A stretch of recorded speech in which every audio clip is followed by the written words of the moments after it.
bit about a definition of a facility. The real SPCC applicability is really hinges on the definition of facility. Regulations apply to owners and operators of facilities involved in a number of things, whether it's drilling, yeah, one slide back, Lance. Okay. Drilling, producing, gathering, storing, processing, refining, transferring, distributing, using or consuming oil. The other thing that really comes into play here is how a facility is defined in terms of boundaries. Because we're talking about really a requirement of oil capacity at a site, you can imagine how you draw the boundaries of a facility could either exclude or include you into the rule. There are some useful tools within the rule to help set boundaries and aggregate or either separate facilities. Mainly is what EPA looks at here is ownership, management, or operation of structures, equipment, and tanks. They look at similar functions, they look at adjacency, and they look at shared drainage pathways. So I guess the tip here is before you think you're going to make the case to exclude and separate some operational areas based on the facility definition, just make sure you dive into the nuances of the rule there. They really do provide for you to draw facility boundaries and have different operational areas, but you're just going to want to make sure you document those decisions so that you can reproduce them for a regulator or to justify it at some later time. So do know the rule allows for that and provides flexibility. Some examples, oil and gas production. You know, SPCC really bridges a number of industries, and just so many different types of facilities are affected.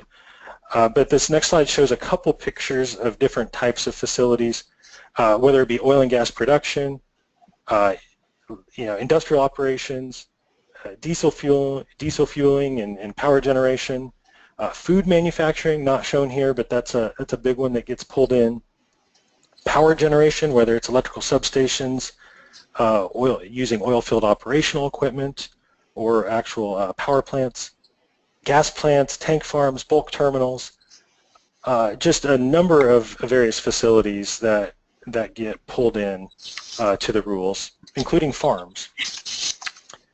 So with that, we get a lot of regulation and even more guidance.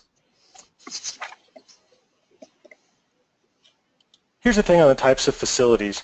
The EPA 40 CFR 112 is divided based on really facility types. So you have 112.1 through 112.7 that pertain to all facilities.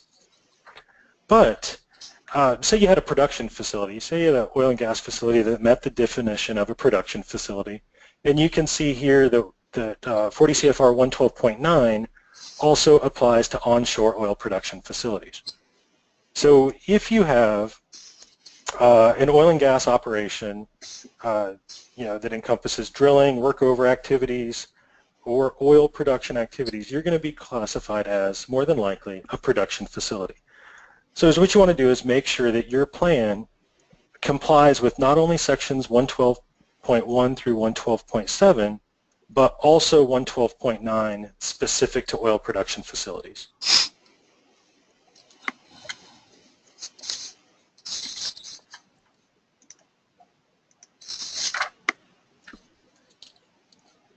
So once you make the determination, and before you actually jump into an SPCC plan, you're probably thinking, man, I think we need one. But there's a couple things that we at least recommend you do, and that's, you know, one is document that you really do need it. Inventory the oil storage at your facility. And there's, of course, specific guidance on how to do this, but most often the issues at hand are counting shell volume and not actual volume, and then we'll get into a little bit what the capacity requirements mean. But do you have exemptions? There's a number of exemptions in play for everything from milk to and we'll cover those in a little bit to motive and some others. But if you meet some of the exemptions, be sure to take advantage of them. We see folks that haven't been aware of all the exemptions, and maybe they're over designing the plan, or they feel like they've triggered, but they actually don't trigger the rule.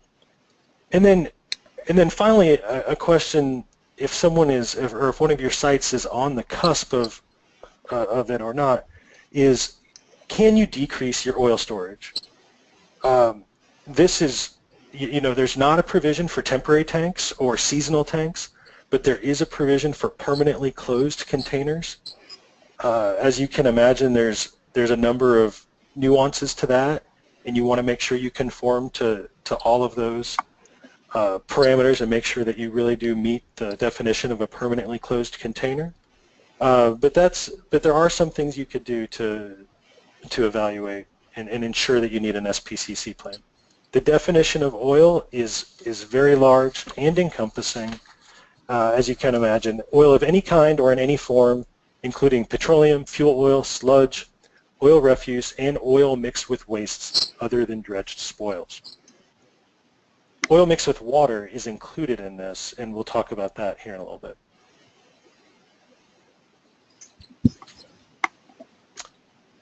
Rule applicability. SPCC applies to facilities that are non-transportation related. And so what that means really is that we're talking about EPA jurisdiction versus DOT jurisdiction. A lot of people ask about the non-transportation requirement. There's a number of nuances to it, but here's a quick one. Tanker trucks.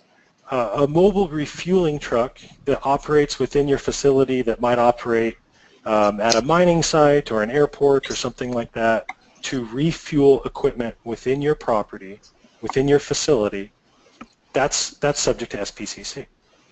However, a similar tanker truck that distributes fuel to multiple off-site facilities and does not refuel on-site or at their home base, then they're exempt and they're regulated by DOT. So that would be a transportation-related tanker truck in that instance. So be sure you know the nuances of that transportation versus non-transportation for initial applicability. Second, the big one, how much oil do you store? Above ground oil capacity greater than 1,320 gallons throws you into the SPCC rules, along with buried oil capacity greater than 42,000 gallons. There's some technical requirements there to be aware of, but these are the primary applicability considerations. And of course, if the site needs to have the ability to be reasonably expected to discharge oil to navigable waters or adjoining shorelines in quantities that may be harmful. This is a big question that comes up on, is my site truly able to discharge to a navigable water? Like I said, we're not going to get into it in too much detail today. We've done a separate webinar on this with navigable waters, but just know that definition is extremely broad, and it's in a very minority of cases where that technical justification really does hold water in our experience. So just make sure you're looking at it the same way that a regulator or someone evaluating the risk may be doing that. More on applicability with regards to oil. As we mentioned earlier, the definition of oil is really large. It includes fats, oils, greases, animal oil, fish oil, marine mammal oil, vegetable oils, seed and nut oil, fuel oils, synthetic oils, mineral oil, specifically in power generation, and that comes into play, oil refuse, and oil mixed with wastes and water.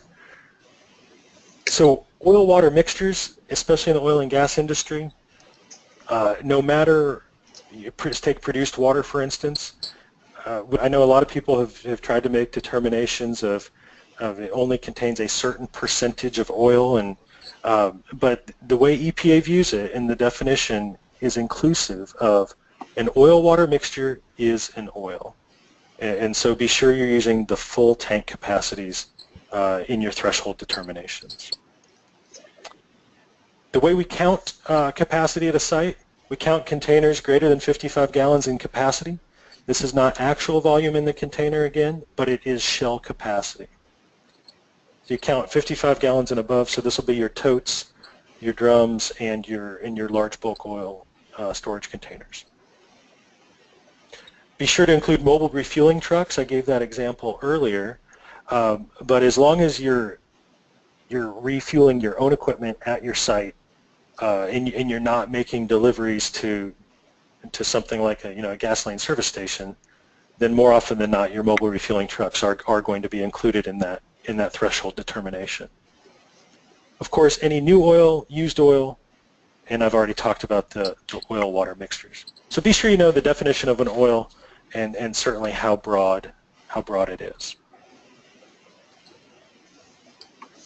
Here's some of the exemptions I kind of alluded to earlier. The motive power containers, these are containers that are on a vehicle, gasoline, diesel, fuel tanks. Hot mix asphalt, that's exempt. Milk and milk products, again, the definition of oil has been so broad and is so broad that milk qualifies as an oil.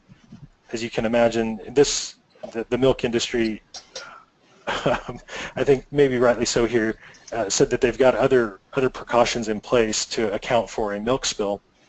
And by the way, that does include dry milk as well. Wastewater treatment facilities, and specifically oil water separators, are exempt if they are primarily used for wastewater treatment. Here's a note on the oil water separators. In the regional inspector handbook the EPA put out, there is an entire chapter, Chapter 5, dedicated only to oil water separators. So just know that it's not as simple as saying, oh, that's an oil water separator and it's exempt. If it's specifically for wastewater treatment, it's exempt.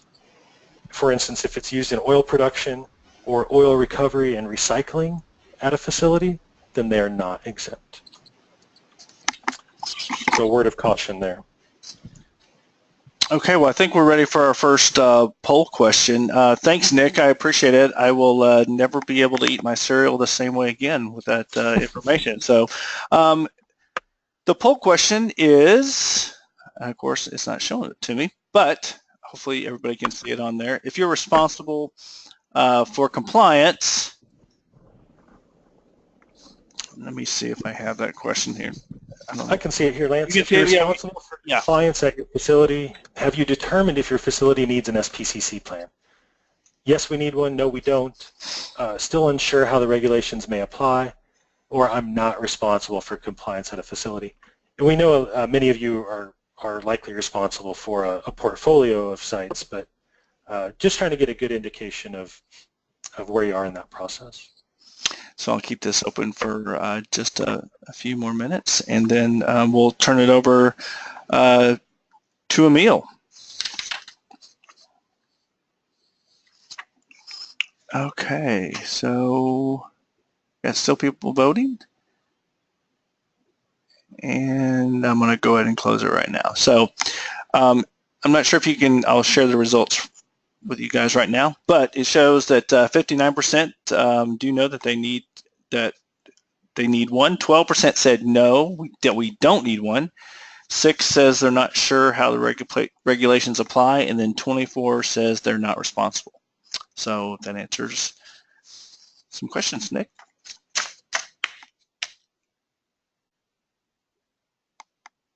Emil, are you there? Yeah, hand it off to Emil. Yes, I am. All right. Okay, yeah. Emil. So you're ready. If you're ready to go, we can go to the next slide. Let's see. Yes, I am. Thank you, Lance. Thank you, Nick.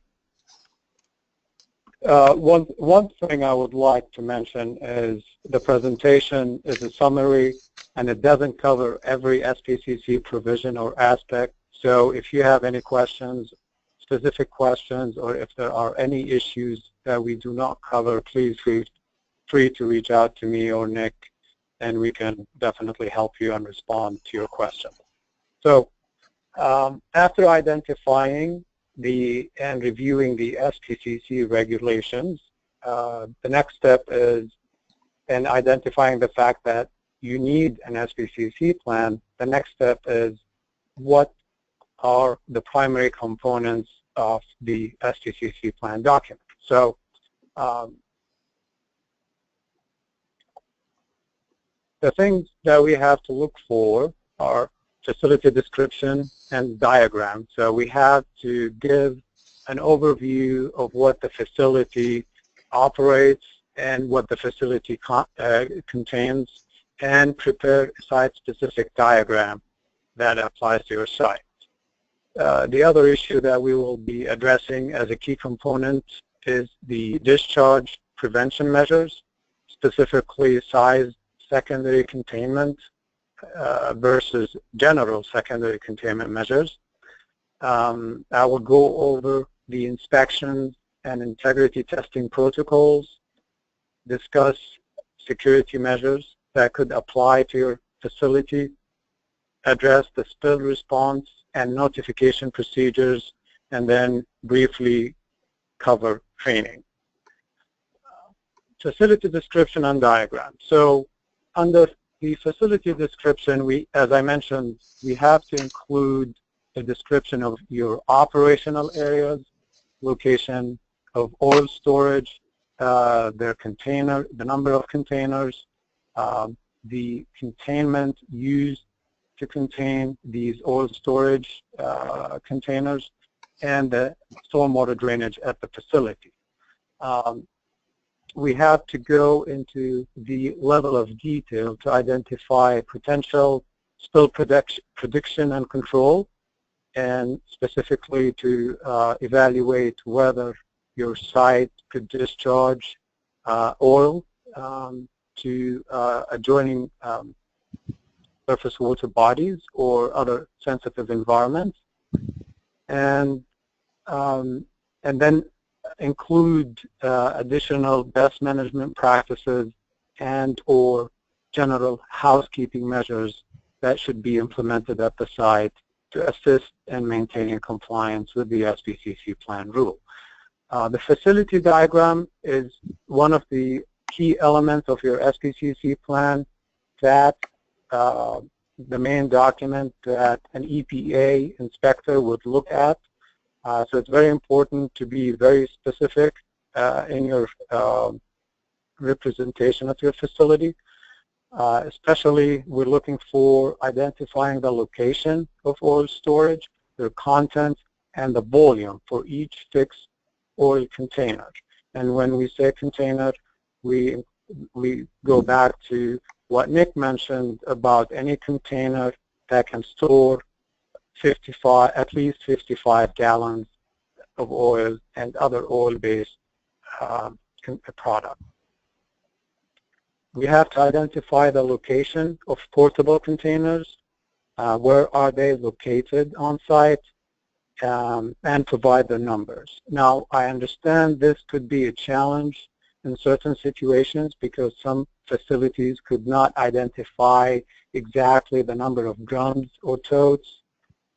From my experience, the EPA, you have to assume the worst case number that you can store at any time, because the EPA would compare what you have on site versus what the plan does specify that you can store. So the more, the better. That way you can cover yourself in case you were inspected. We have to include the location for transfer stations and associated piping. And then you have to show the location of any exempt underground storage tanks, if you have any, and mark them as exempt on your document.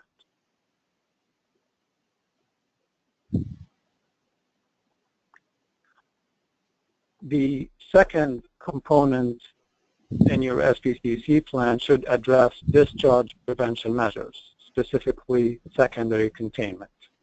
There are two types of secondary containment measures: size secondary containment, which are usually required for bulk storage containers, and that applies to any container that used to store oil, about 55-gallon drums, which includes drums, poly totes, steel totes, and above-ground storage tanks. The size secondary containment requirement also includes loading and unloading racks. And it's important to differentiate between the loading, unloading racks and the transfer area where you may encounter loading, unloading operation.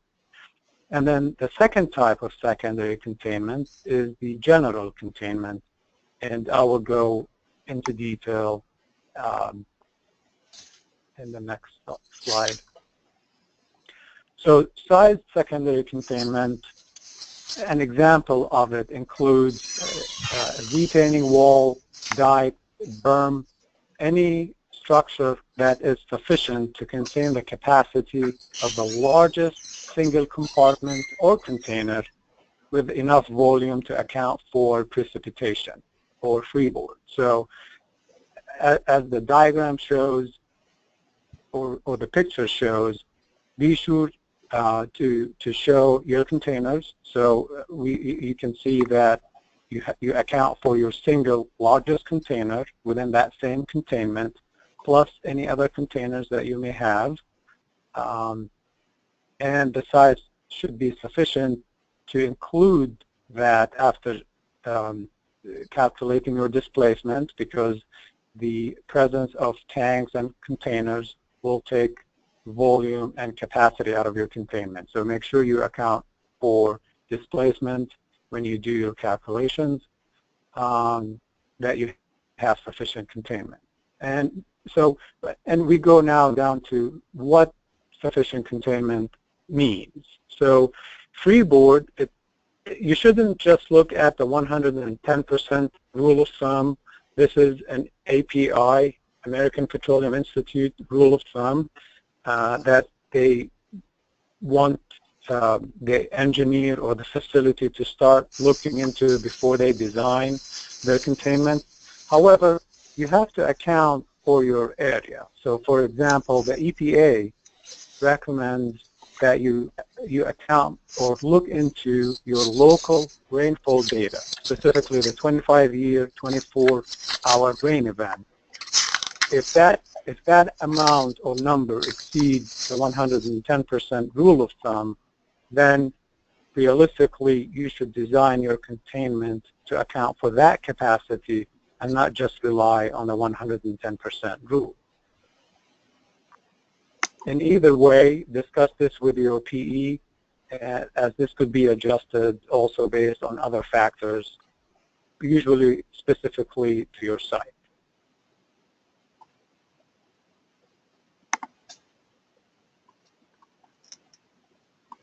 This is a slide showing the loading, unloading rack.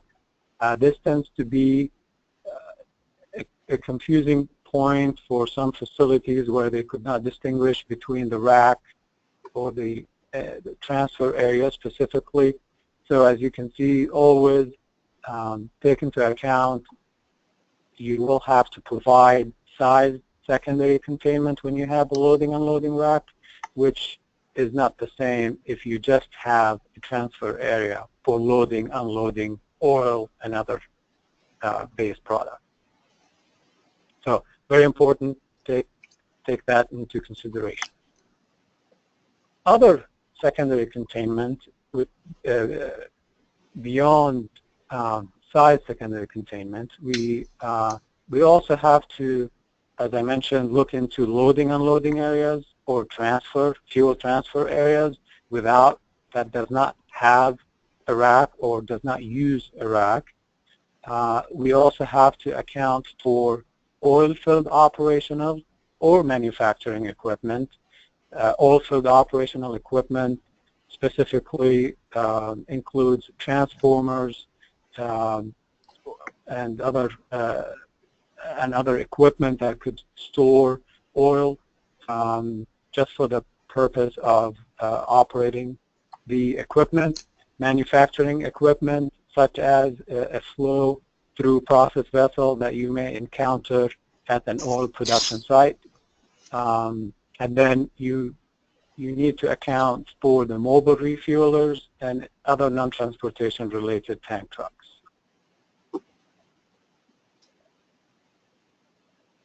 So the ones I just mentioned do not require a size secondary containment. However, they do require at least some type of containment, and that usually, like I mentioned, could be passive type of containment, such as berms, dikes, retaining walls.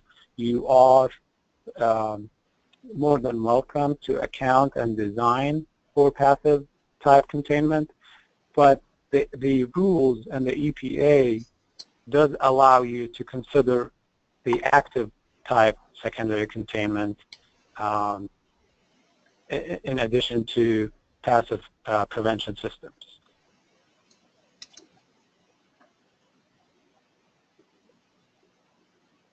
So I just wanted to, after discussing the size secondary containment, I want to focus on the active type, which specifically addresses deployment and other action measures or response measures that you have to account for your facility.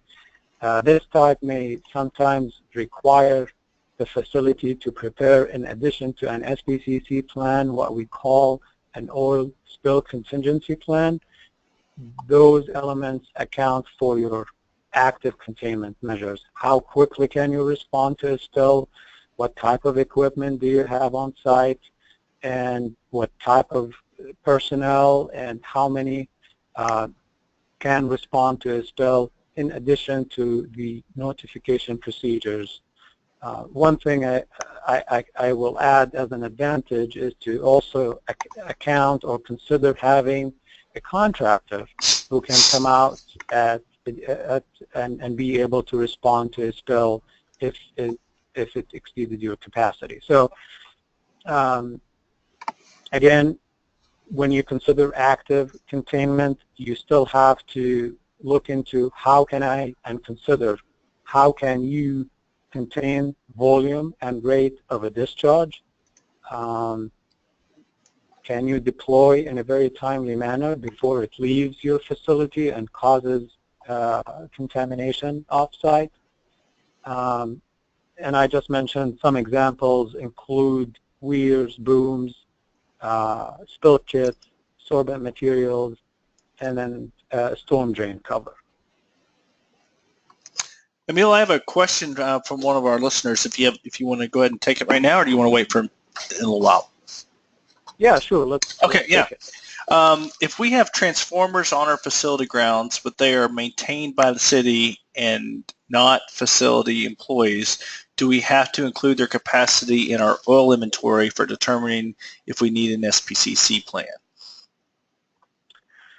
That's actually a very good question. The EPA actually addresses this specific issue because of the confusion that sometimes comes up. The concern is if the utility owns the transformer, then the utility is usually responsible for any spills or leaks that could happen as a result.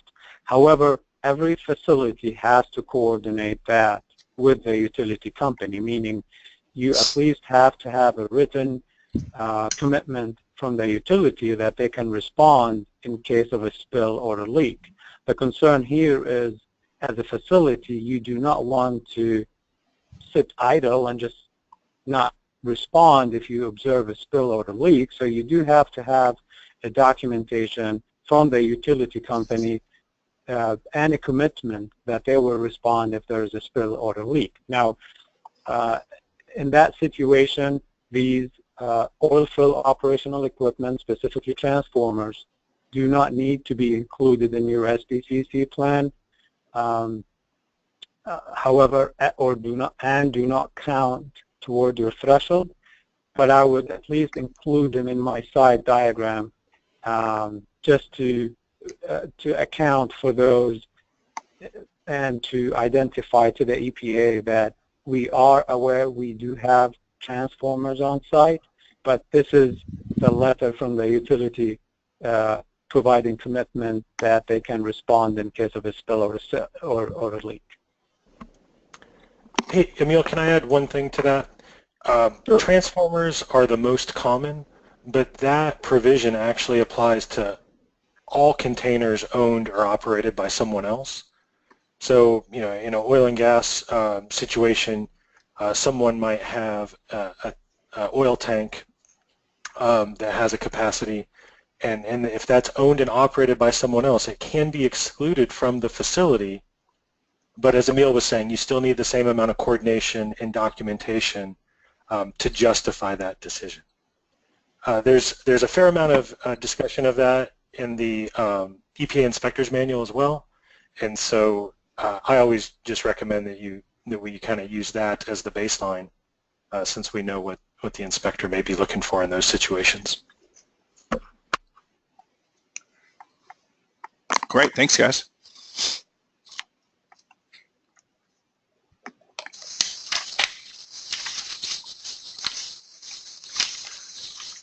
The next component within the SPCC plan that I will touch upon and is considered a very important element of your SPCC plan is your inspection and integrity testing program. As an owner or operator of a facility, you are required to test and inspect each above ground storage tank for integrity on a regular basis. And whenever you do have construction activities going on site related to these tanks, including repairs, these usually have to be conducted by qualified personnel who do have the proper training to do tests and inspections in that fashion. There are multiple methods. Visual and non-destructive testing could be also performed, and that's usually based on a container size and configuration, such as a drum or a tote versus an above ground storage tank. The rules actually allows industry standards instead of going through the integrity testing. There are two standards in specific that you do need to review and identify whether that applies to your facility. The Steel Tank Institute standard for the inspection of above ground storage tank, STI SD001, and the American Petroleum Institute standard under tank inspection, repair, alteration, and reconstruction, API standard 653. These are two industry standards that are not specifically addressed in the 40 CFR 112, but are required to be considered in preparing your inspection and integrity testing program at your site, which may apply to you, depends on the size of the container, the construction, or the type of the container, whether they are elevated or not, and so forth. So these are site-specific, and it applies to different types. And then there are different integrity testing requirements for other types of oil, which are the animal and fat oil. Security requirements. This actually is an important component of the SPCC plan. I just want to bring to everyone's attention that this is specifically covered for all facilities except for all production sites. So the EPA actually exempts all production sites from having security requirements due to the nature of their business. However, for all other sites, you are required to have a secure and controlled access to the areas that have oil handling, processing, and storage. You have to account for secure master flow and drain valves to make sure that you do not have accidental releases from your containment or tanks. You have to prevent unauthorized access to your control pumps, and in addition to your loading, unloading connections of oil pipelines.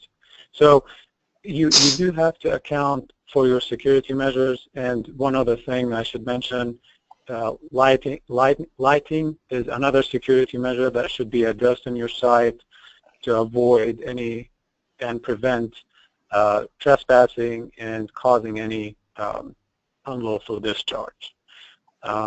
Examples of your security requirements include fencing, lighting, as I mentioned, security guards is always good, locked valves on your pumps and tanks, and loading, unloading areas, and then other access controls could be considered as well.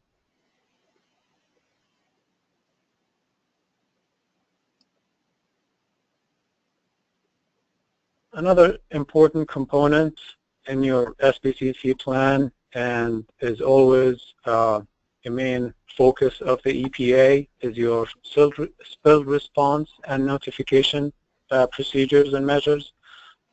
You have to specify the type of equipment required, how you will respond to a spill, and who will be responding, whether you will be relying on your internal personnel or an external contractor. You do have to include your steps for response to different scenarios. Sometimes if it's within containment, if it's inside a building, or if you had no containment. You do need to include your contact list and phone numbers, to include your facility response coordinator.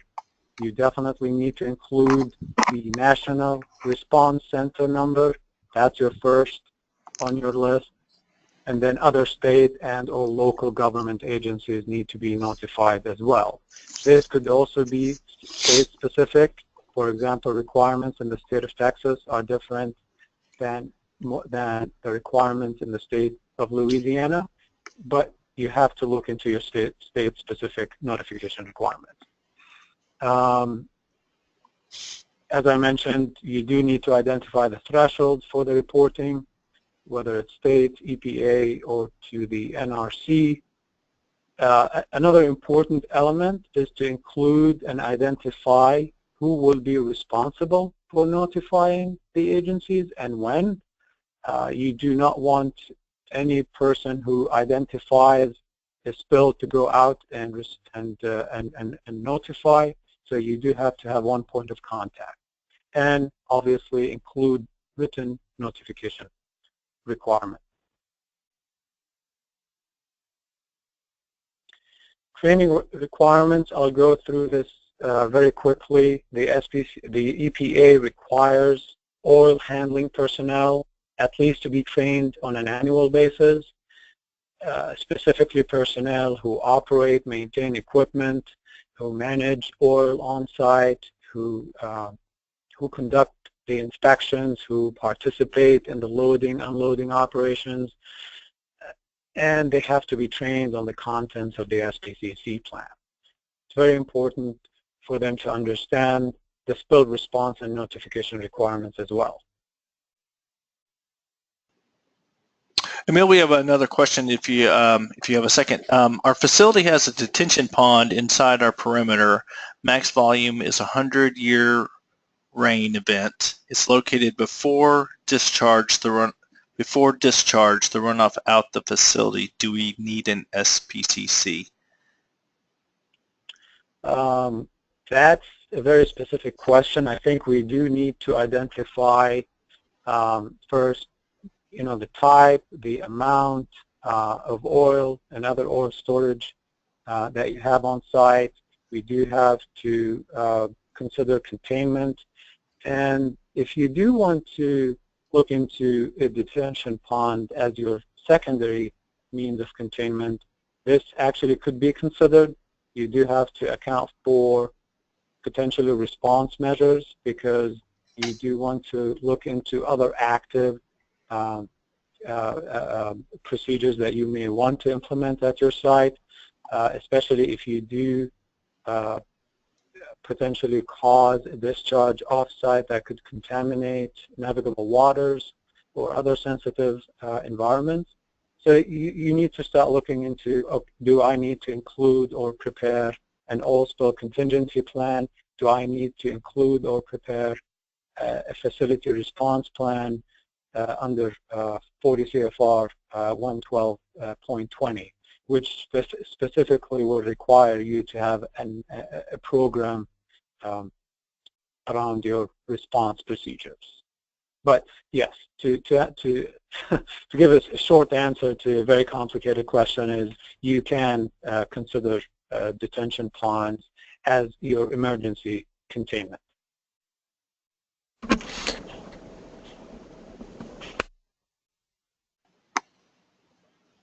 Okay, great. Thank you, Emil.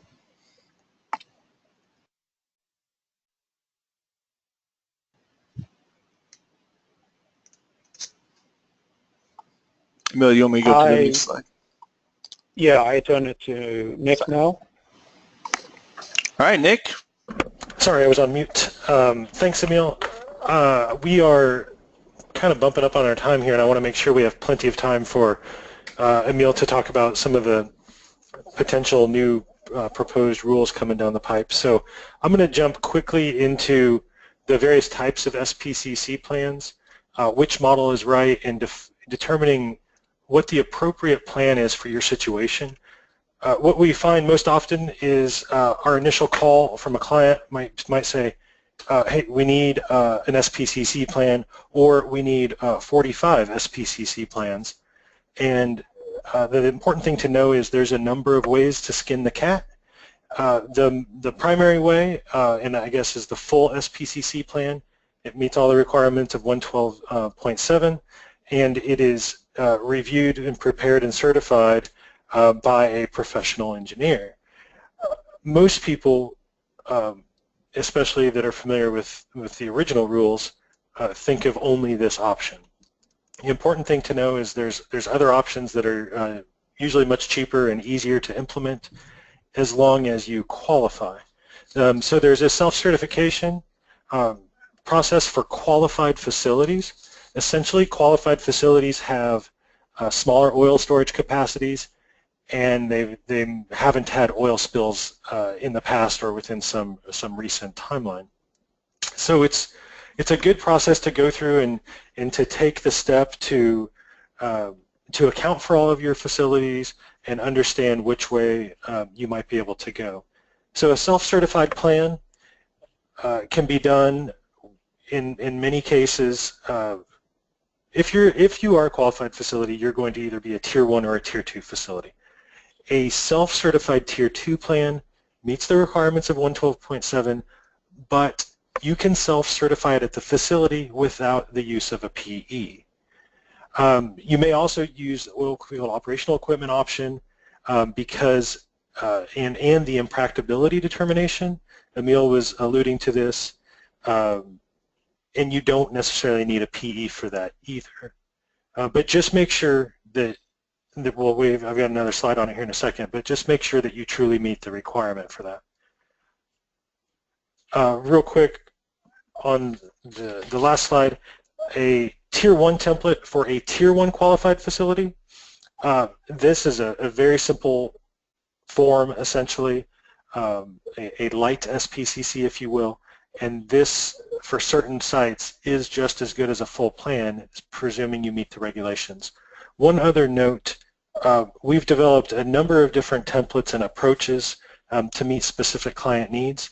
One of the ones that is most common, if we're going to try to turn it on its head a little bit, is the Part A, Part B, where Part A would have all of the general plan requirements and is consistent for all of your facilities if you have a portfolio of sites.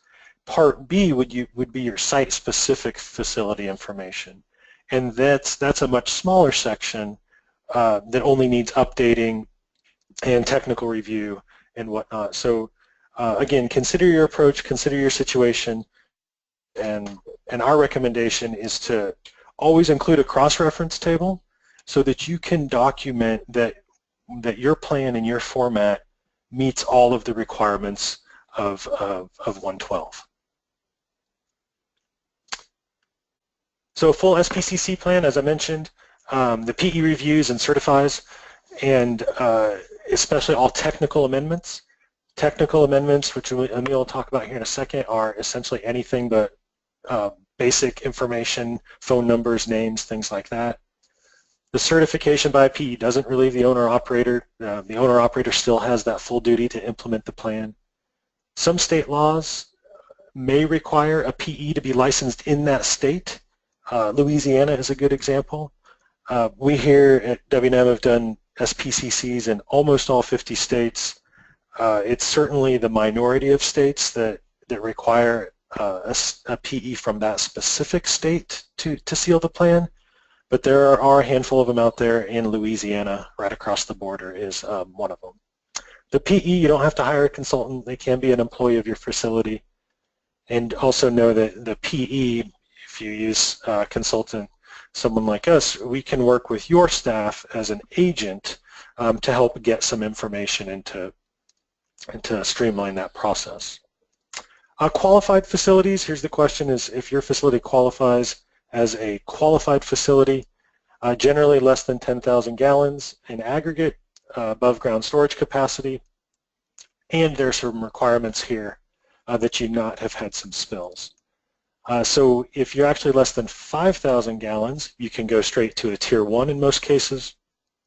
If you're between 5 and 10,000, that's where you qualify for the Tier 2 plan. So know there's other options. I think that's a big consideration, especially with regards to cost and the time to implement. The Tier 1 SPCC template, very simplified.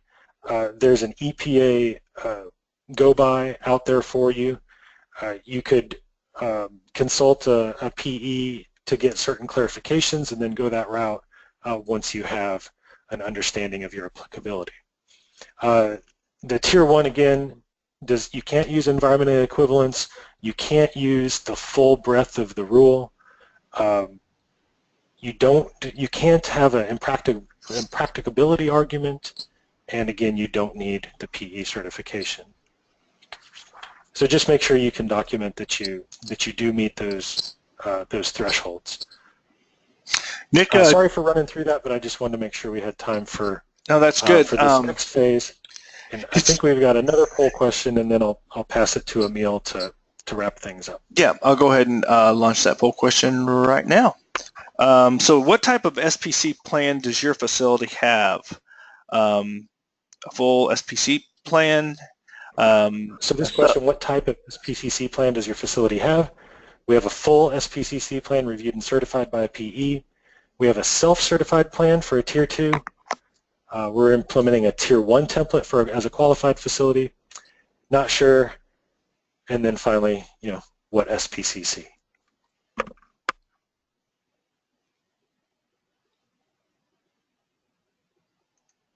All right.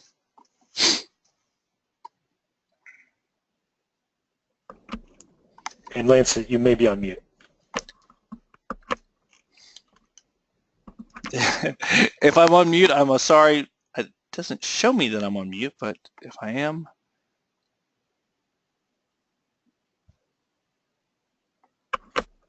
All right, well, Lance is definitely on mute, but the results are coming in. 56% have a full SPCC plan, and 7% have a self-certified plan. 11% have a Tier 1 template for a qualified facility. 15% not sure, and then my favorite, what SPCC, with 11% of you. Thanks for participating in that, and I'll pass it back to Emil. Thank you, Nick. I will quickly go over the SPCC implementation now. After you have identified the need to prepare an SPCC plan and you have an SPCC plan in place, you do need to make sure it's site-specific, and it should address, as I mentioned briefly, your containment and procedures to prevent oil discharges. You should have proactive control measures to keep any oil discharge from entering navigable waters. And then you should include effective countermeasures to contain, clean up, and mitigate any oil discharge. We created a brief table that would give you an overview of what you are required to continuously comply with your SPCC plan. Spill response and notification activity that should be implemented on a regular basis, on as-needed basis. Whenever you do have a spill, you do need to follow the site-specific response procedures. When you have oil handling and or fuel transfers, this is an ongoing activity or use of your SPCC plan. You do need to make sure that you appropriately manage, store, and transfer oils and account for the appropriate secondary containment. AST inspections, as I mentioned, at least once a month. Inspect your ASTs using the applicable inspection checklist. That is usually a visual inspection. And then the integrity testing that I alluded to earlier, that you do have to develop an appropriate testing program based on the industry standards and how it could apply to your facility. Employee training once a month. You do need once a year. I'm sorry. You do need to conduct the SPCC training for your oil handling personnel, and then conducting your plan review. At least the plan should be reviewed once a year, especially addressing any administrative changes such as names, facility managers, phone numbers, and so forth. However, you do need to review the plan every 5 years, and this is the main component of this presentation. Is the plan has to be reviewed every 5 years, and it has to be reviewed if it was prepared by a PE. The PE actually has to conduct that technical review to and verify whether you do need technical amendments or technical changes to your SPCC plan. So what are the SPCC plan updates? So based on the amendments to the rule back in 2002 and the revisions that came up after that, all facilities were required to have either update, prepare, and implement their SPCC plan by November 10, 2011, which means now is the time to conduct your 5-year review, November 10, 2016. However, it's important to identify the difference between your site and a new oil production facility. Oil production facilities were given 6 months to comply, so they may have some additional time before they do need to conduct their 5-year review. But overall, the 5-year review is coming up, and if you had your SPCC plan updated or sealed before November 10, 2011, now is the time to do so. And you do need to require to conduct a full-blown review, not just an administrative review.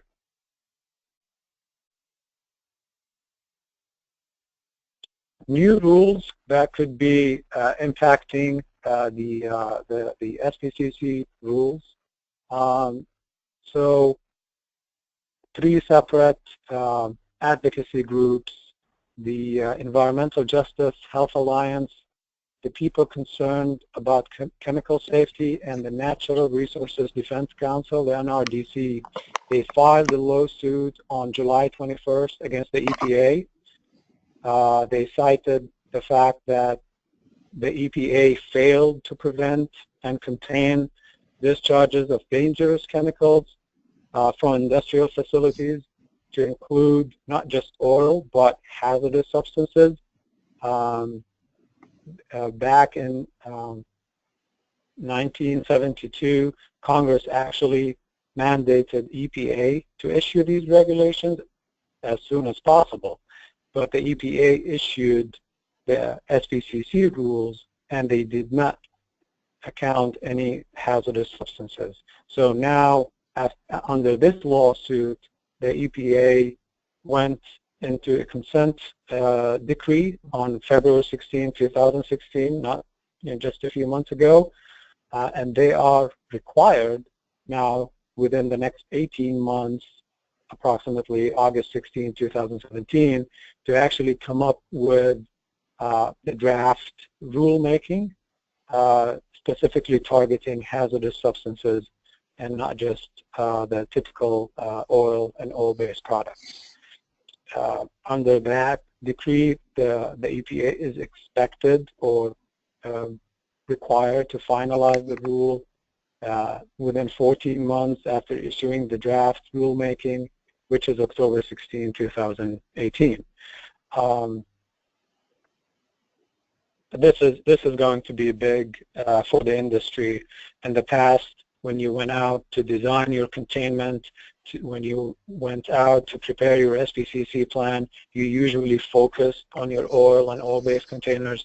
Now you have to look into other hazardous substances, which I will include examples coming up next.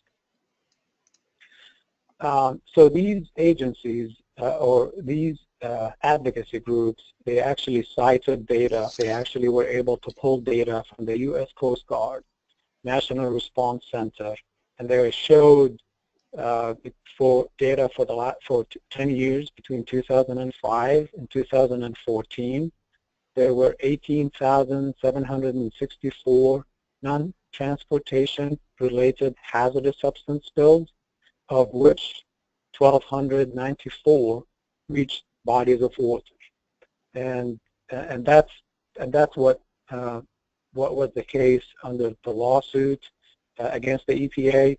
They did include examples. In 2006, there was a spill of 2,500 gallons of sodium hypochlorite in Garyville, Louisiana.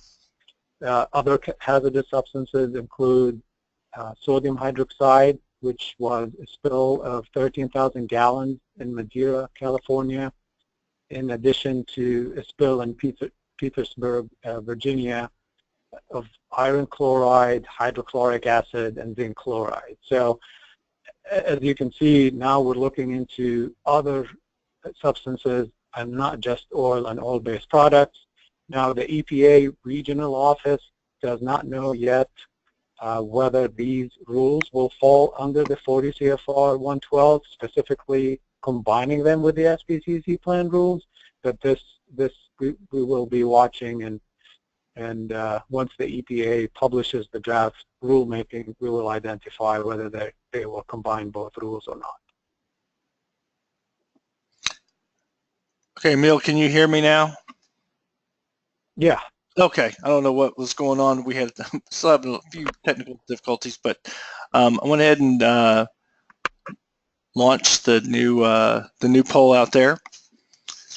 The third poll is, in my experience, the hardest part of implementing and maintaining an SPC plan is getting management to buy in, maintaining secondary containment, completing inspection and integrity testing of tanks, keeping the procedures and contact information up to date, training, or no problem, I am ready for an inspection. So we'll go ahead and keep those polls open for a few minutes.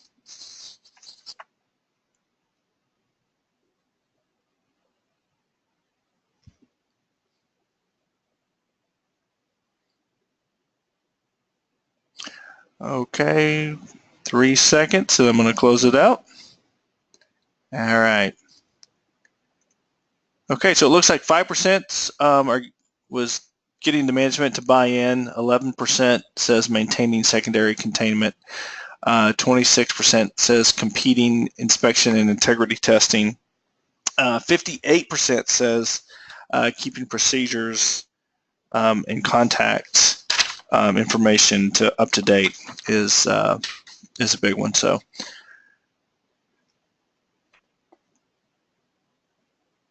Those are the results. So, okay. Nick, are you going to take us home?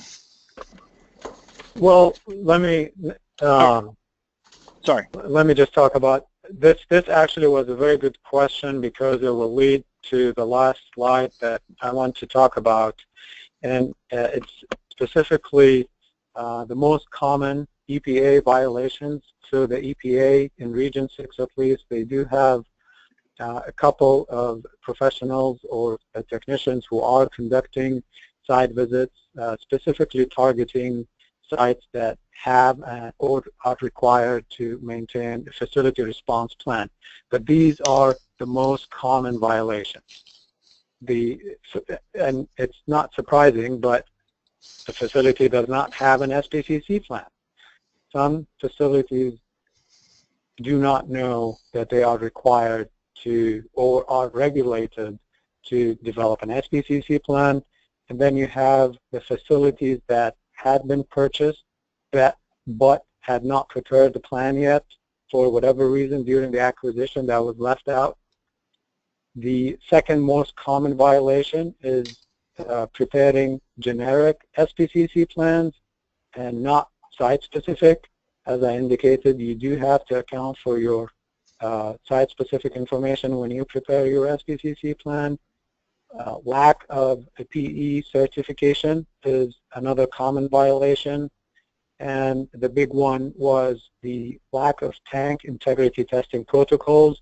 I do understand that usually is a challenge, but that's the most common violation. And then missing records, such as documents related to inspections and training.